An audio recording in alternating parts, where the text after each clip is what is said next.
We're all here. This is It's exciting. working. Can you hear Jared over there? Let's just see if you can hear Jared. We're in. You're in. We're in. All right. Fantastic. Good afternoon, Olivia. Hey, good afternoon. Good to see you again. Well, I am glad we got that all worked out. Jeez. Sorry about that to our audience that's out there. Technical difficulties. And here we are getting ready to talk about technology in insurance agencies. And, we have our own fair share of issues, but you just roll with it. It's Fantastic. You just have to work it out. So let me just start by saying I have a tremendous amount of respect for the both of you sitting here. And I'm so glad that you agreed to do this. Because I think there's a story here that needs to be told. It needs to be told more often.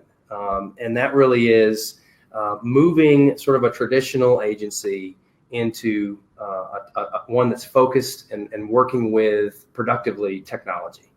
And so that's kind of where I wanted to start today's conversation. We're going to go lots of different ways. Olivia is going to be throwing up comments from people that are out there. I really encourage everyone to just, ping us with questions. I don't want this to all be just the three of us, for an hour or 45 minutes or however long it takes. So without further ado, Jack, introduce yourself. Tell us a little about what you got going on over at ALLCHOICE. Which camera are we on? You're over there. Hey, I'm Jack Wingate. I am, I think the thing said I'm CEO of ALLCHOICE. That's more of the head sanitation guy, trash taker outer.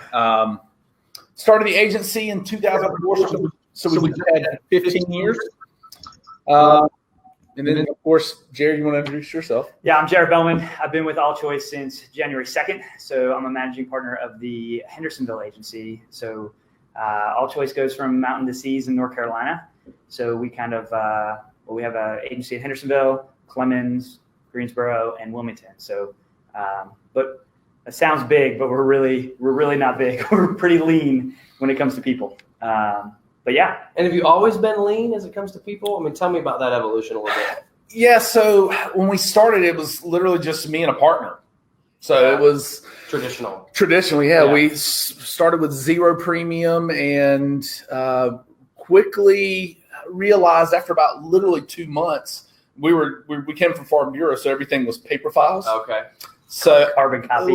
Yeah, literally. So, which I think is the way they do it today. But literally, the first 2 months, I had like a file cabinet, and it was full. And I was like, I've got to do something.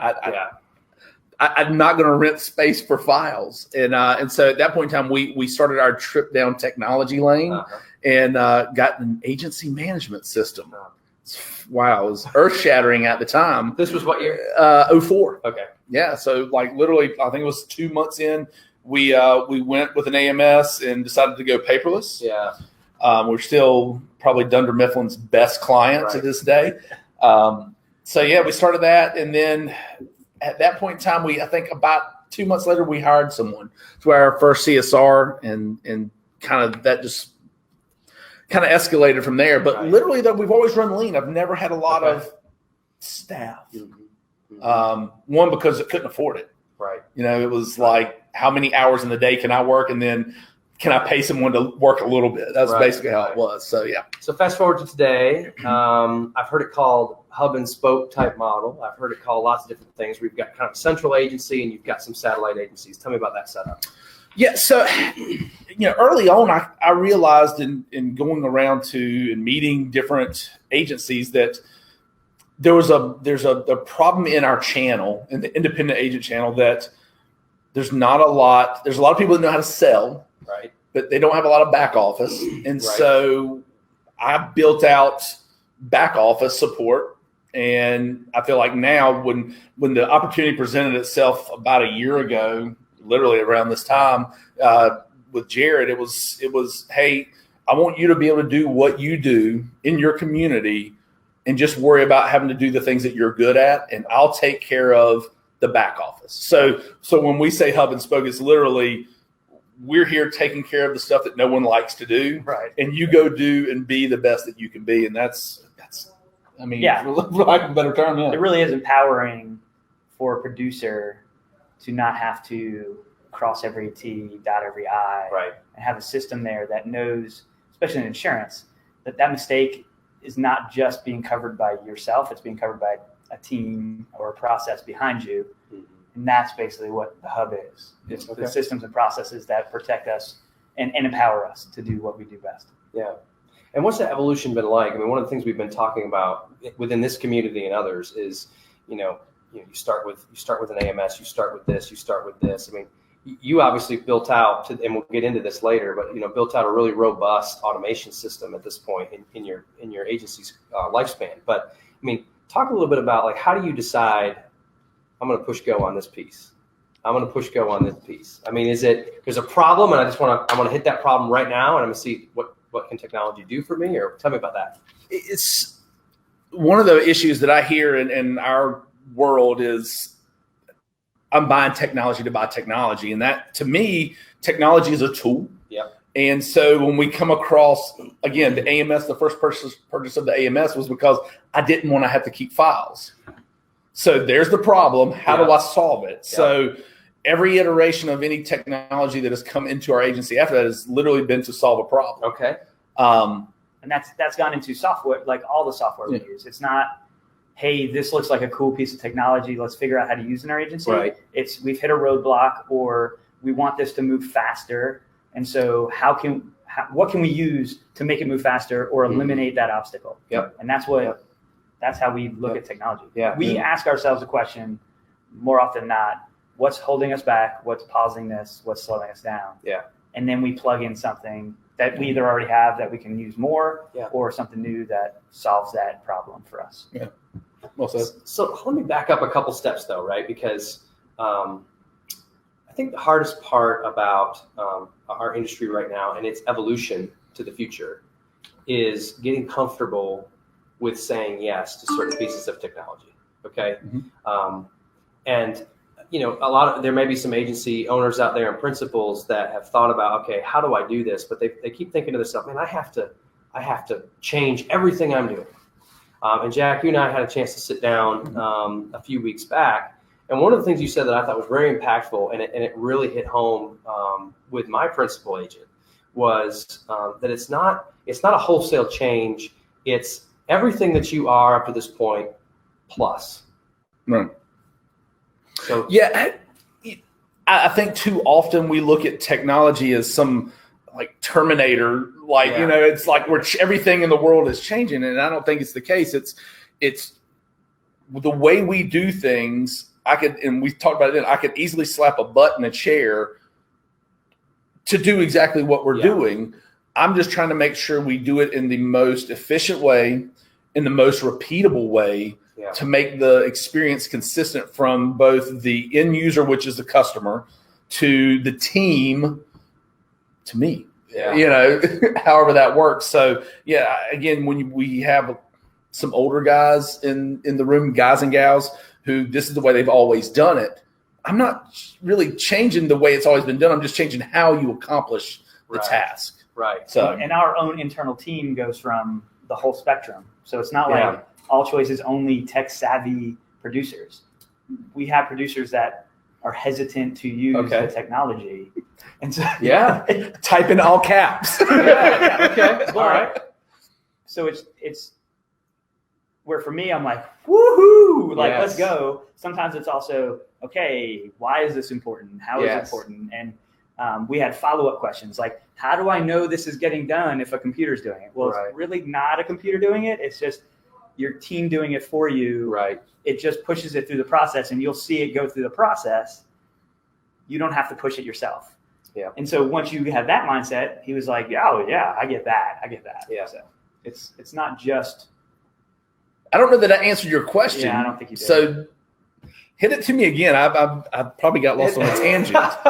No, tangents are good. We like tangents. Olivia, how are we doing out there first? Are we good?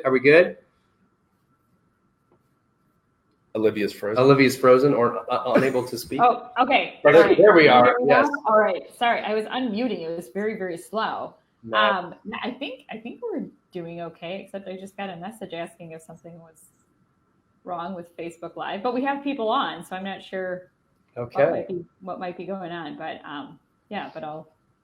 We'll okay. I do see some people here, but I do have a message that says it's not working, so we'll find out.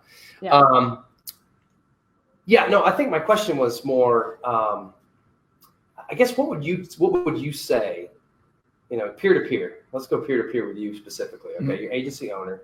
What would you say to other agency owners when they come up to you and say, how, why? The why is the more important question. Yeah.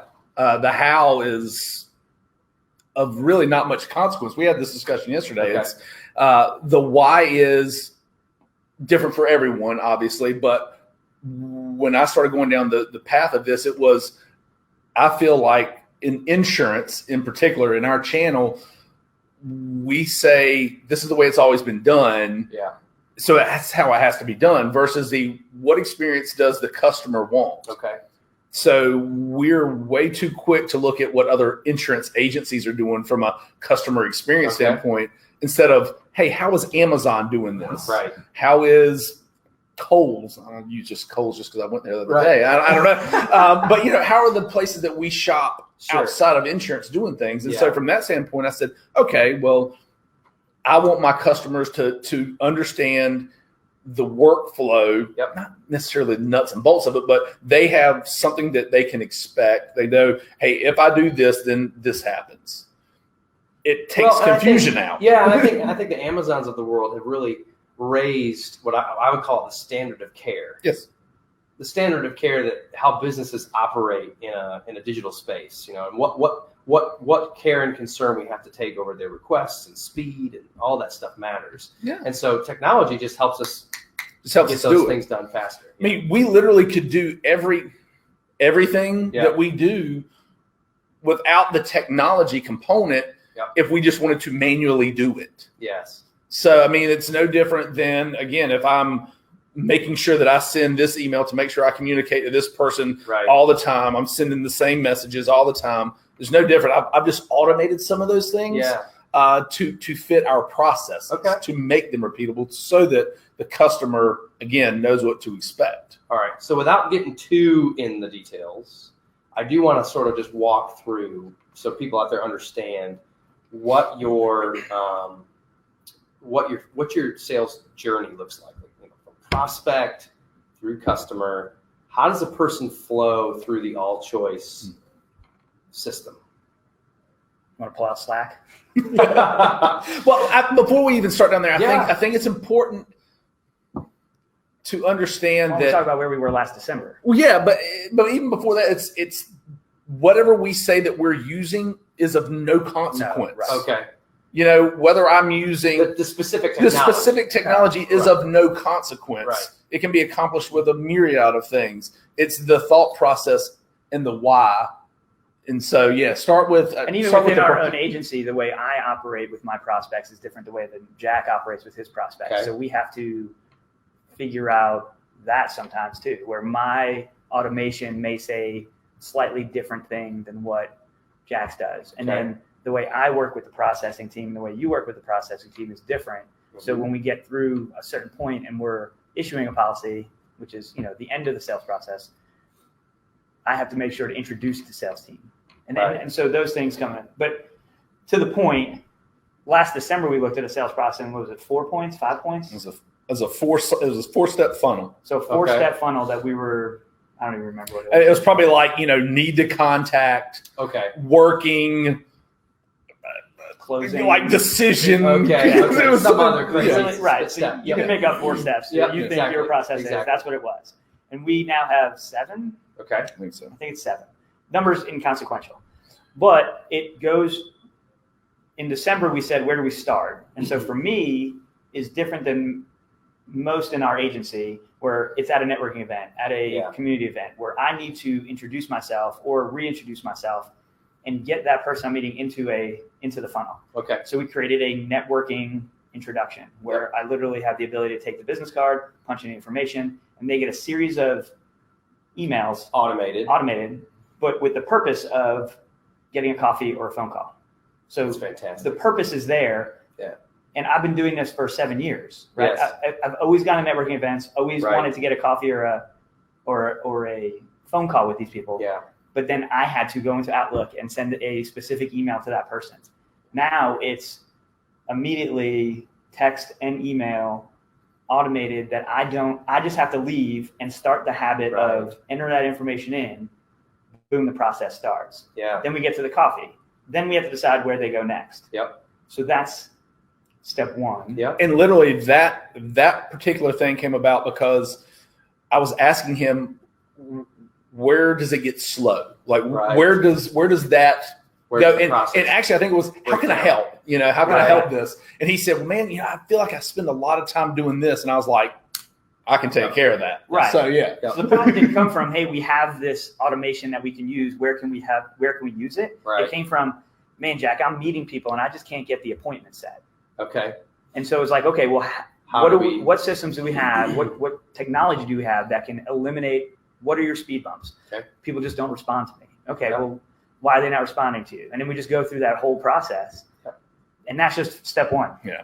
We've done that for 7 steps through the last 10 months. Okay. So realistically, from a lead standpoint, we have different points where a lead can get in. Uh-huh. But, take networking, take search engine, take X date, whatever it is. Phone call. Yeah, phone call. It goes, we enter it and we use a web form on our site that I created that gets them into the system. Okay.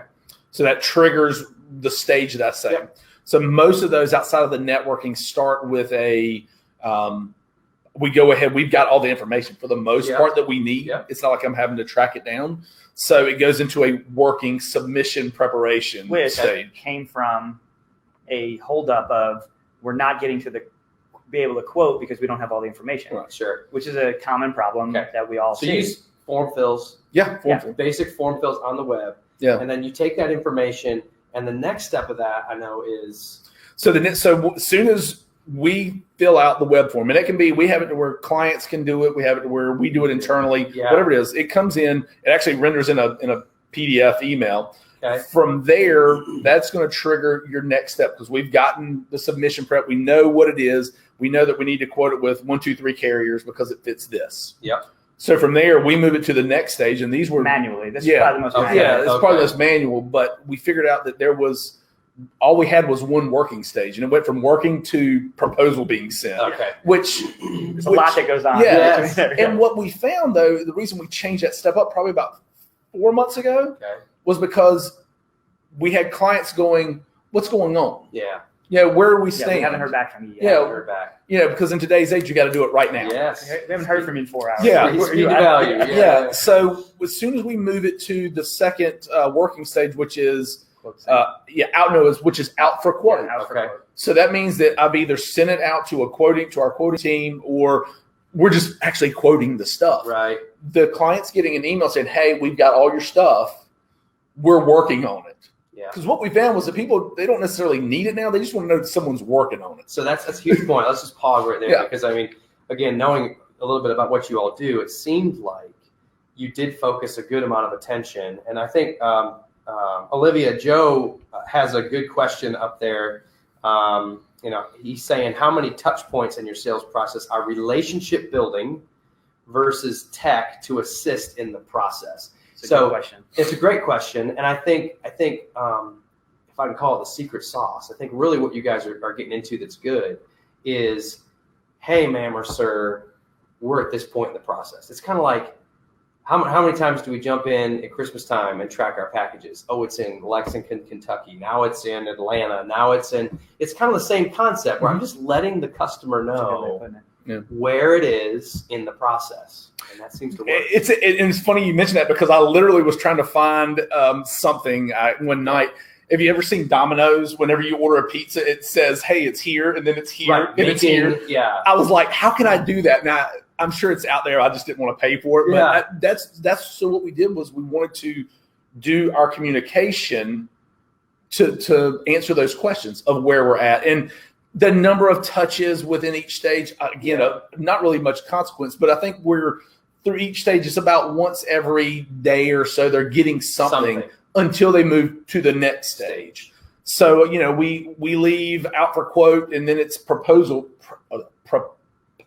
preparation. Mm-hmm. Because again, we've got all your stuff in and they get some, hey, we've got all your quotes back in, sir or ma'am. What we're going to do now is analyze it, figure out what's best, put together something because we know sometimes it takes a day for us to get our arms around it. Well, not just that. Let's be honest with what the customer's doing at that point. Normally, if we're not communicating with the customer, they're also calling agent A, agent B, agent C. Yes. And so, if you have that first initial, I have great faith in the ability of Jared Bellman to woo a prospect into thinking, I'm going to wait on that guy.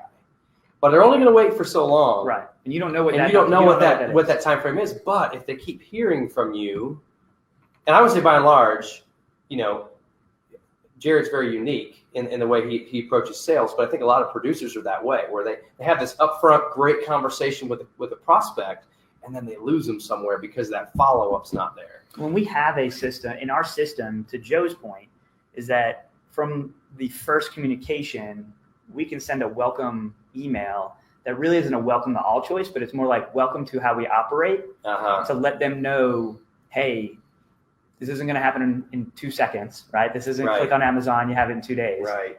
Hopefully we get it in 2 days. Yeah. But we set the upfront expectation, and that conversation continues as we go through the process, even to when we get, we're only on like step 4 out of 7, but when we get to step 6 and 7 with the closing of the producer, when we know we've won it, and when the processing team is doing it, we communicate what they can expect over the next few days, over the next few weeks, over the next year from AllChoice. Okay. So that we're training our clients to operate how we know we can best service them. Yep. Yeah, very well said. And again, the messaging doesn't really matter a ton, but what we're trying to do throughout that process is let them know what's going on. But at the same time, we're trying to say how good we are. That's at the end of the day, that's what you want to do. And what has that feedback been? Obviously, you got clients tell.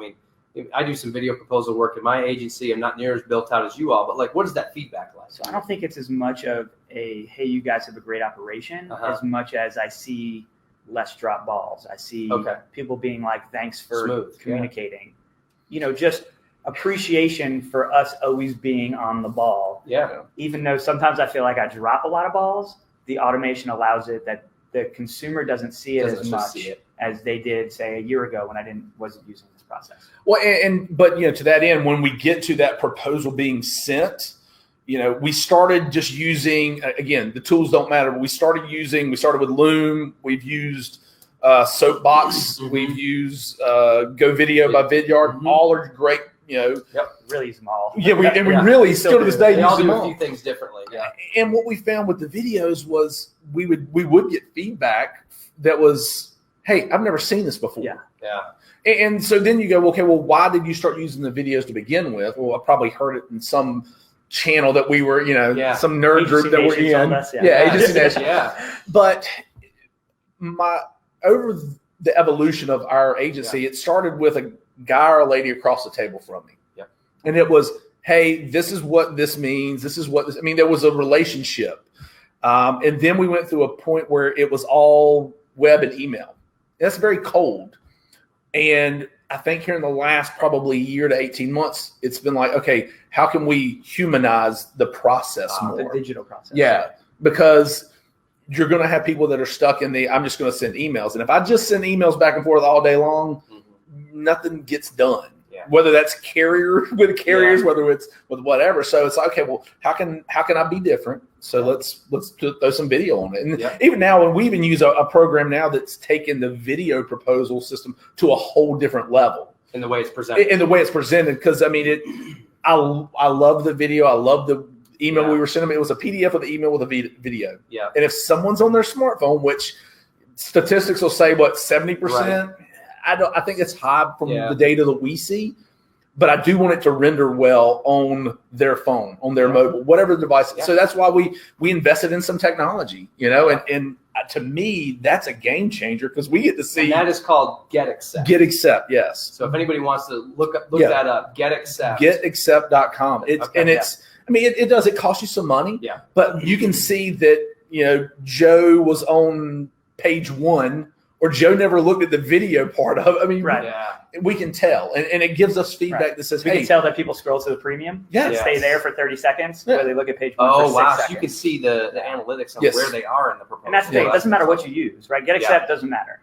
have a tool that'll let you analyze what you're sending. Because I can tell you the way I've sent video proposals through that has changed over the last month, 6 weeks that we've been using it. It hasn't been that long, 6 weeks. Yeah. And to be fair, that might be a 300 level class. Like, If I'm breaking it down, the basic importance is it was how can we communicate a proposal to a client in the best way possible without sitting in front of them and having to explain it to them in person. And so we went through many iterations, and this is where we're at now. Yeah. 6 months from now, we might find something better. And to go back, originally we were sending emails with PDFs, which probably about a year ago, I changed our personal lines format to a platinum, gold, silver, bronze format, which is working. We can discuss that, but it was still, I'm sending that, and for the most part, someone when they get that, they look for the price. Yep. So if I can make a video that goes through and explains stuff and actually direct them to what they should be looking at versus which one is the lowest. Right. I can tell you, and this is not scientific, but I was talking with another guy in our agency. I would say that probably 60 to 70% of the time, the prospect on personal lines will buy up a level. When I say up a level, if they came in with a bronze type plan, let's just call it like HO3. Yeah, they came in with the HO3 standard homeowners form. Yes, here's that, and then by the way, here is the HE7 with the 21 endorsement. Which for those of you who are not in North Carolina, that's an enhanced, guaranteed replacement cost home policy. It's their standard homeowners on steroids, right? Or for most people, auto limits. Here's your standard auto limits, but what we're doing is we've upsold you on the 250, 500 to get the umbrella with them. It's just, this is what you should buy. And this is why people will buy once they understand. And if they don't, you've done your job. There's nothing you can do. So that's and gives them a visual to look at comparatively of what you have now, what you could have, what we advise you to have, which may all fall within that, whether it be deductibles or liability limits, whatever, it doesn't matter. We're listening to the client, hearing what they need to be advised on, and advising that. Advising them to. Otherwise, we do a horrible job in our industry of, we like to complain about people only want to get the cheapest thing. Right. And we sell that way. But we will sell that way all day long. Oh, yes, I can beat that price. Right. All day. Well, we've been talking about that a lot. By the way, those of you that I should say that we are actually sitting in Winston-Salem, North Carolina, and we are all here at the Young Agents Development Conference. I'm not. Well, I didn't get invited to that. Jack will be here tomorrow. Jack is presenting tomorrow to this fine group of young agents here. So, but we've been talking a lot about that specific thing, and so talk through that a little bit more and explain that a little bit further about that process there. About how we're selling? Yeah. At some point in time, when we start looking at things and I'm working on the commercial lines now, which is tougher. Right. Let's just stick with personal lines. But everyone you come across will have a certain limit. Let's just use auto insurance because it's easy. I've got 5,150 limits or whatever it is. Yeah. Do they really know what they own? Do they know what they purchased? Right. No, because they got it because somebody said, and they never understood it. So if we don't want to compete on that ball field, then we've got to change the narrative and change the game. So that's why we came up with we'll still sell you this. Like I personally don't think, I hear some people, I won't sell this. Well, I can tell you internally, we're not going to sell state minimums. I think we have to by law. Right. I'm not sure, but so I might offer it, but goodness, it's not going to be with a preferred carrier. Right. So here's what it is, and there's a price, and my pricing's good, apples to apples. Yeah. But let's look at what we really need. Right. And this is why. Did you know that your bodily injury covers this? Right. And we're very fortunate that we have a teammate that has a relative in claims. Okay. And I don't think carriers do a great job of telling the story of big claims. Yeah, that's a good point. And thankfully, this team member's relative will give us hey, this happened. Mm-hmm. And this is the number that's already been paid out. And it's mind blowing, and people think, well, I'm not a millionaire. I don't need these limits. Well, you probably need them more than the millionaire does because they're just going to start going after your income. Right. If you're living off $40,000 a year now, when they start taking $500 out of your paycheck a month, that's a big difference. Right.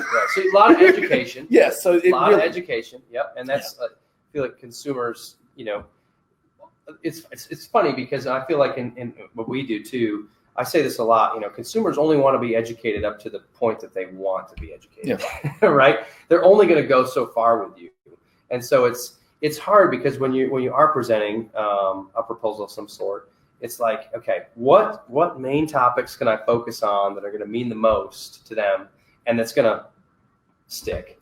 Well, and here's the thing: the average home auto umbrella proposal that we do, I think it's 7 minutes for me. Yes. Wow, 7 minute proposal video. And literally, it's what is dwelling, the replacement cost. It doesn't cover flood, whatever. This is this, and then I think that my selling point for the HE7 with the 21 is water backup, and then primary mortgage expense. So I only hit on like 2 of the, but I'm like, and this is really big because. But a lot of times when you hit on that, if that sparks with them, they'll ask a follow-up question. Yeah, right. But you spark, and it just that allows knowledge. you to then to move into something. I think 10 minutes has been my longest video proposal, and that was off someone who already had asked a bunch of questions, so I hit on those. Right.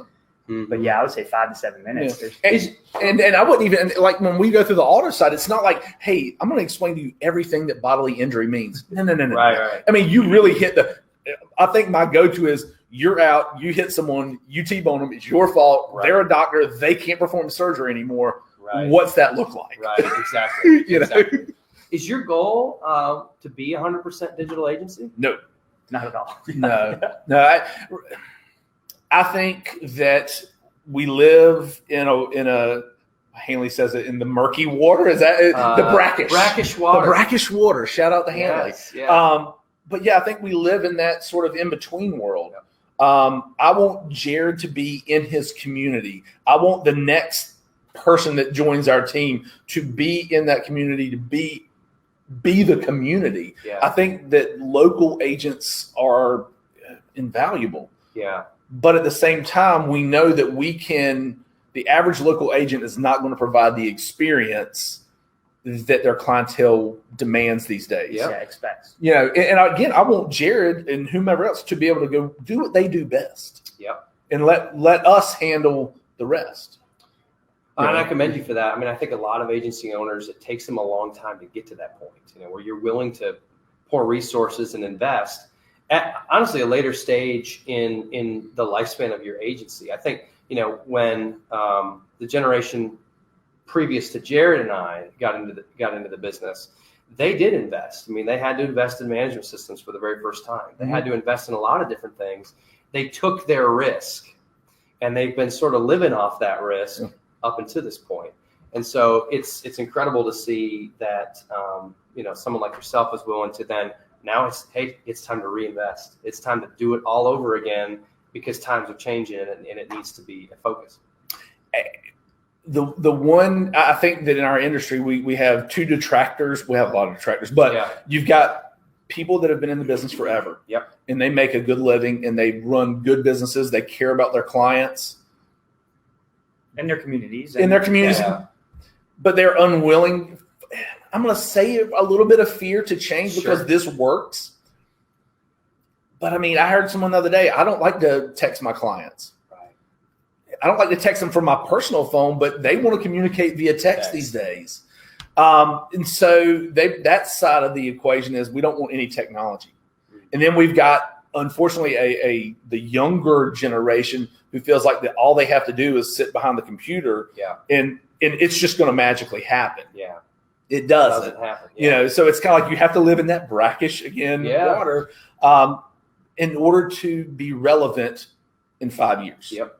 And which is what I'm trying to make sure happens. Right. Relevant in both lines of insurance too, P&C, personal lines. I mean, I think that's the biggest maybe threat that we all think of because it's easier for larger companies the Geicos of the world or whatever to pick off those type of that type of business for us. And so what you're saying is there's still a place for the independent agent. Most definitely. In adopting some of this. Yeah. My thesis on that is you're going to have a segment of the population that Geico's progressives get because they advertise like crazy.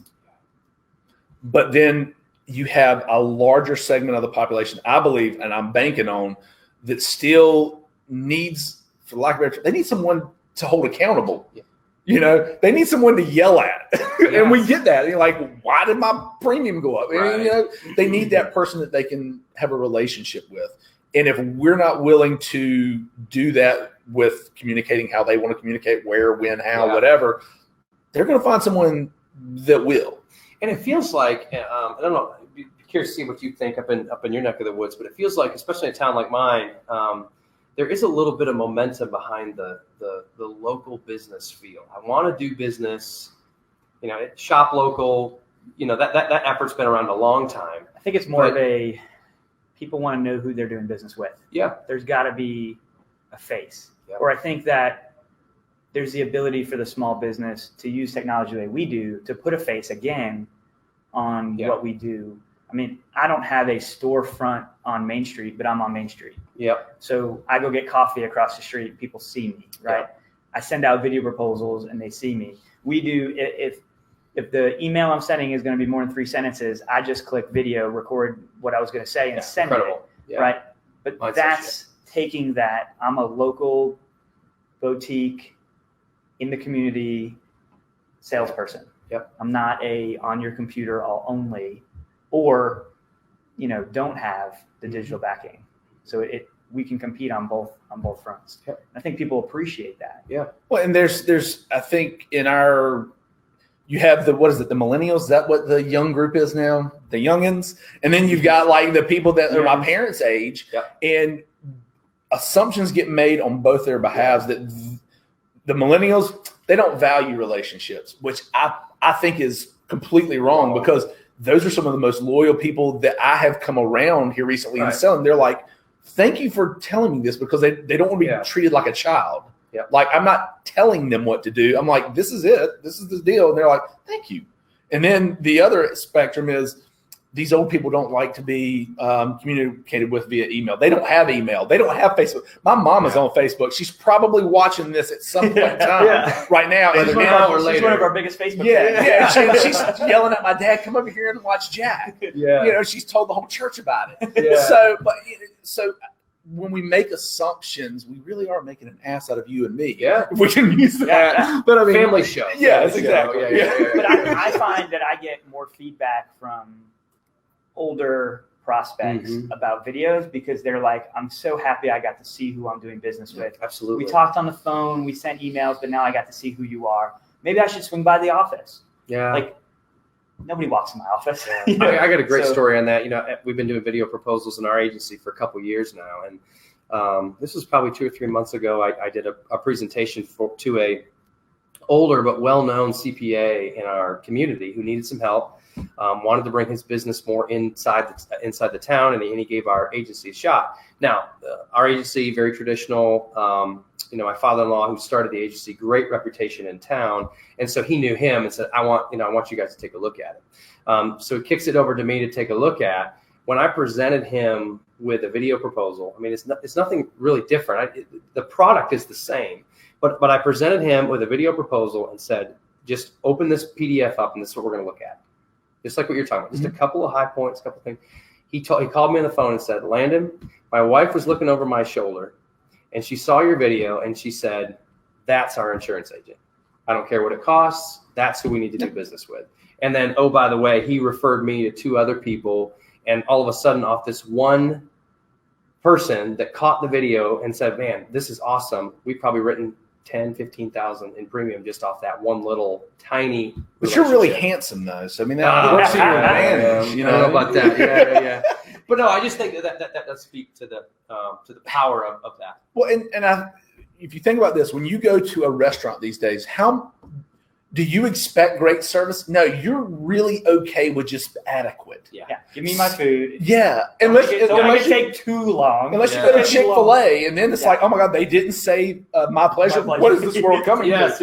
I'm going to Popeyes. But if you will, the difference between good and great is like this much. Yeah. I mean, it's 1%. So for us to spend, it would be easier just to go there. Yeah. Yes. No, but we do the extra. It's a competitive advantage. Yeah. We are steps ahead of our local competition, because we're making little things like a video email instead, a video proposal instead, a automated communication that we don't drop the ball on letting them know where we're at. Yep. So that they're little things Yep. that seem like big things, but they're not. They're little things that I bet if you talk to an agent 100 years ago, they're like, yeah, I try to call them or I stop by their house and make sure to pick up their payment because then they know they see me. It's always been done. We're just doing it faster, quicker, and with contemporary tools. And I don't know where we're at time-wise, but I do want, because we probably have some agency owners here who are like, I know how to sell. Yeah. So we got kind of lost in the weeds. But if we want to get back to our pipeline, the last part of one quick question. Yeah. Technology question.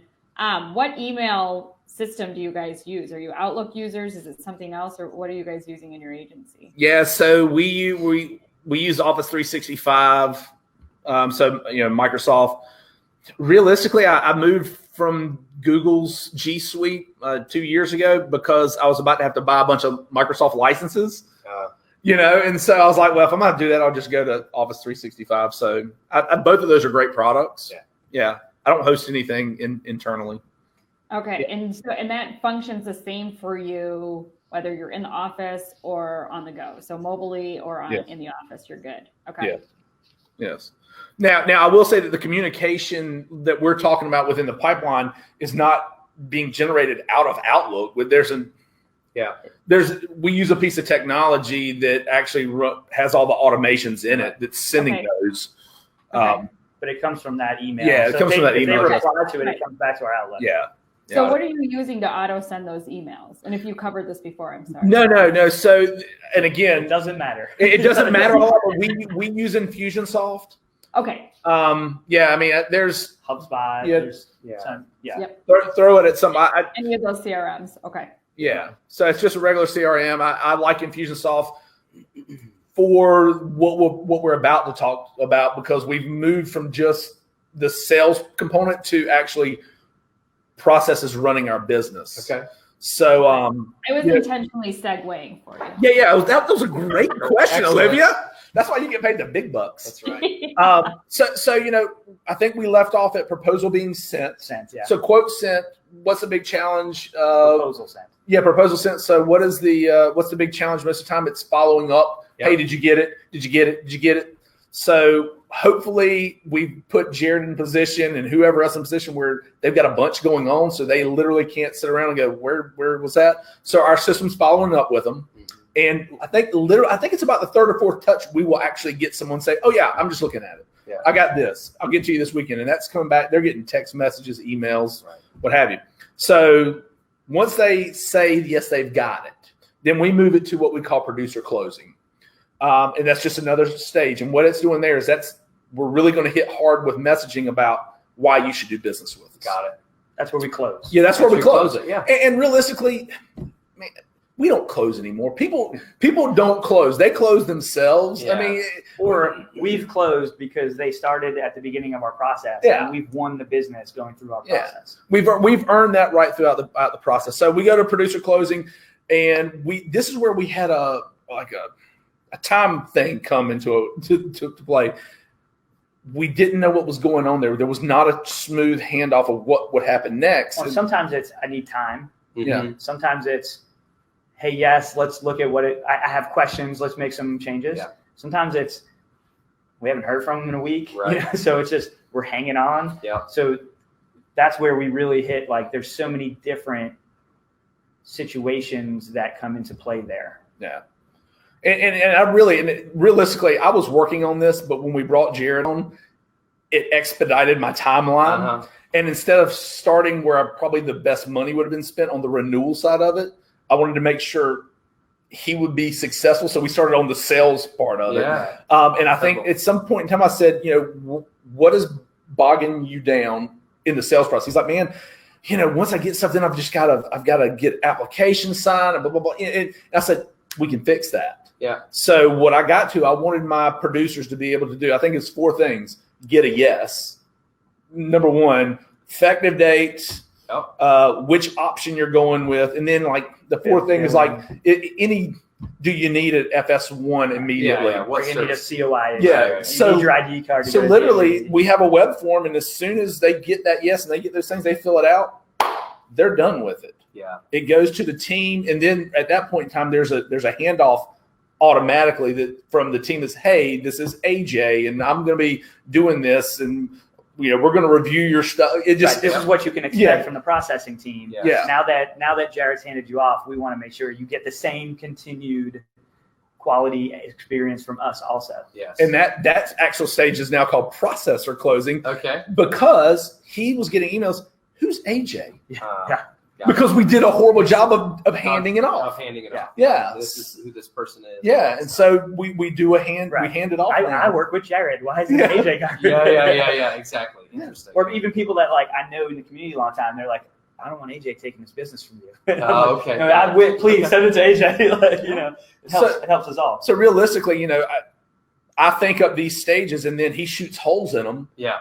Good for our benefit, and so that's how we've gotten where we're at. And again, after processor closing is done, it goes to 1, and then we start trying to get reviews and stuff like that. But I mean, that's our stage. I mean, And my favorite thing happens: we get the Slack ding for 1. The Slack that notifies. Hey, business has been issued. We have payment completed. So a giant company, rah. Oh yeah, yeah, that's awesome. I love that ding. And you're using VAs, yes, or one VA at least, and some other processing on that side, yeah. So that's part of that process. We use a front facing virtual assistant to realistically handle some phone calls, and just do sort of the reception-ish type stuff, or like someone calls in to make a payment, just stuff that was bogging us down. And then we do use some virtual assistants to actually data enter stuff. Okay.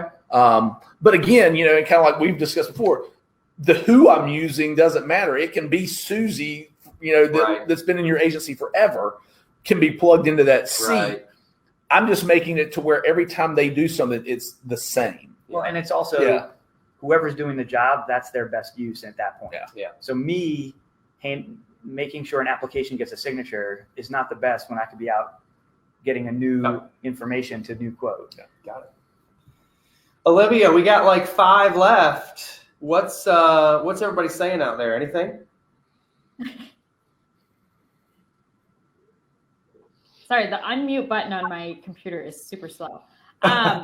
I think there's a lot of summarizing of tips.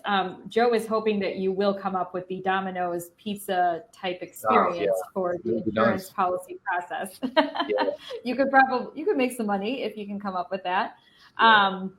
But yeah, I think this is interesting. Just understanding the handoff points. I mean, I look at that from the way that my team operates, and making sure that those transitions have to be smooth in order for that continuity to come through to the client. Otherwise they feel like, Jared just like disappeared from the picture, and where did the best beard in the business go? Yeah. I think it also works the other way. So like Jack set up an automation because we weren't getting solidified reviews after issuance, and we really wanted to push that for Google My Business and SEO and being found. And so one of the last emails in the sales process is Jack as CEO saying, "Welcome to the family. I hope Jared took great care of you. If he didn't, let me know." If our processing team. So it's like that final touch of it. And for me, it allows me to be the local agent, but I have a clout from a bigger agency that allows it to be, Jack's my clout, but it allows it to be like, I'm not just the one guy on Main Street trying to grind it out.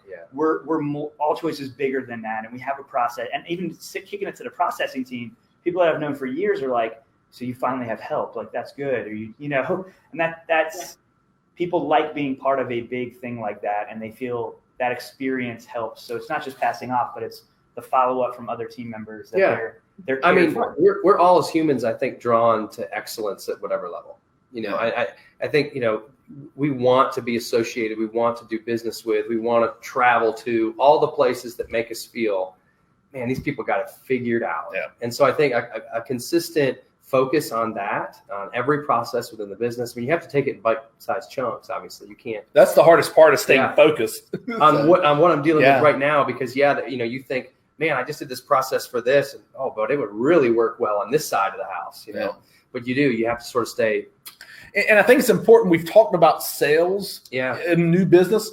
But I think it's really important to hammer home that the way you sell someone also affects retention. Yeah. Because if you think about the clients that you have come through your office that it's sort of like, hey, I just need this, and you just happen to, let me just get you this price. They don't stick. They are a drain on resources, and that's your fault. You brought someone into the agency that really didn't need to be in there. And set that expectation that we're willing to do that business. And we've actually seen, and again, I can't attribute it to much, but over the last 18 months or so, our retention, we've seen at least with one carrier, our main one, has gone up, I think, about 2.5 points. Wow. That's big. Yeah. And there's nothing really that we've done different except the way we sell platinum, gold, silver, bronze, and the way we communicate. Right. So, which I think that's huge. It absolutely is. Right. Yeah. To your point about the transition from a traditional or current to a more technology focused, that right there. 2.5 points on retention. Take your book of business, do that math, see what that profit is for. Absolutely. How much could you invest in that? An 18-month turnaround. Yeah. And we're not happy. That's not the end all, right? Yeah. So if people want to get in touch with the both of you, what is the best way to do that? So you can find me on every TikTok. You doing the talk these days? I'm on talk, but I'm not active. My daughter got mad that I was on talk. Yes. I did it just to make his daughters. Yeah. Nice. Nice. No, you can find us on Instagram, Facebook. I'm Jarrett.Bellman@AllChoice, Jack.Wingate @AllChoice. It's Wingate, not Wingate. Okay. I will fight someone. Yeah. Okay. I probably made that mistake myself. Melinda will too. But at ALLCHOICEinsurance.com. I mean, we're open books. Yeah. So, we're doing some amazing things, but listen, we're a step ahead of you. So if we could help you get caught up or take a step in the right direction, we want to be that. That's why we did this, so that we can open that up. So if you have a question, reach out. If you're running through an issue, especially sales process, we've spent 10, 12 months working on it. So if we could help you, that's great. If we could eliminate some questions that, like Jack said, punch holes in things, like we've punched holes. So if we can help you not make as many mistakes as we did, please reach out, however we can. AllChoice.com. AllChoiceInsurance.com. I couldn't buy AllChoice.com. It cost too much money when I started. Who's got it out there? Yeah. So AllChoiceInsurance.com. And That's you can see all our contact information there. Awesome. Guys, it's been a pleasure. Thanks for having me. Thank you. Thank you so much. Both, Thank you, Olivia. Thanks for hanging on through my technical difficulties. We are. I feel like we're in the same room. All right. They're all together. Very good. Thank you all. We'll see you hopefully next week. We've got one coming up, I hope. And we've got some other. We'll let the cat out of the bag on a couple of the guests we've got. Not just yet, but we're coming along. Stuff coming up. Yes. Yeah, some exciting stuff. Okay, awesome. Good stuff. Thank you all. Thanks, guys. All right. Thank you. Bye-bye. Bye.